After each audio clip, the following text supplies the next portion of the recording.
in so many political contexts, people have realized that we kind of all really care about the truth. And that could be truth about just particular things, like, what precisely is reported about this or that event in the news. And we don't want some version. We want to know, we want information. And by information, we mean something that is true. And I think it's also clear, I don't know, let's say when we think about research on vaccines for COVID, well, of course, we want the researchers to find out like what we can best do. And we care about the truth in science, where, let's say, medicine is, or epidemiology is one of the sciences.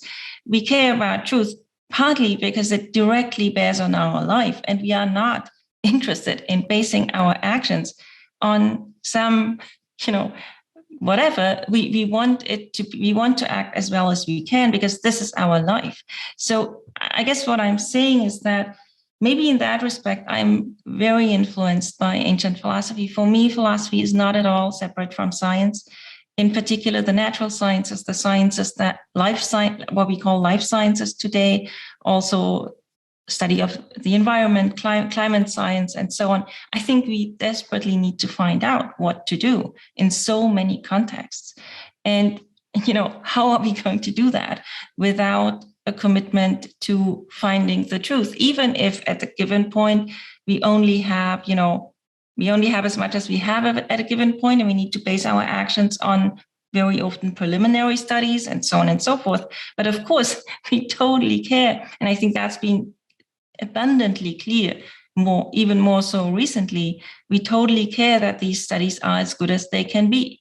When I've been teaching the Republics ever since I started teaching philosophy, but the last few years, I've approached it in a very different vein. Like, I used to teach Plato's Republic as, Plato is paranoid about other people and paranoid about poetry and how we speak to each other.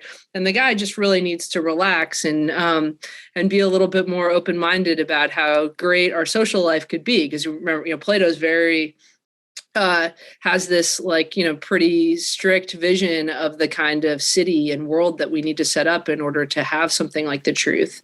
And I used to think it was wild and taught him as this kind of crazy utopian thinker. And then especially since the 2016 election and talking to my students about political life and democratic life, started teaching Plato much more seriously as issuing us really important warnings that we need to listen to.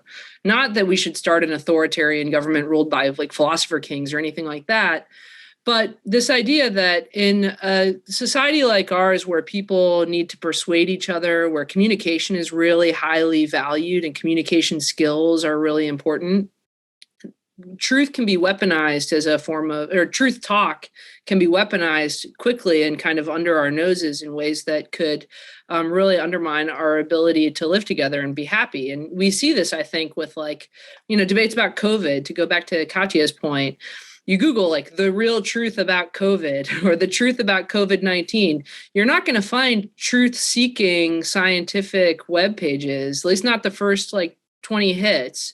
Instead, they're going to be sites that are people trying to persuade you of things that have nothing to do with the truth. They're trying to sell you a crystal that'll cure COVID, or they're trying to convince you to vote a certain way that has nothing to do with treating people for a public health disaster.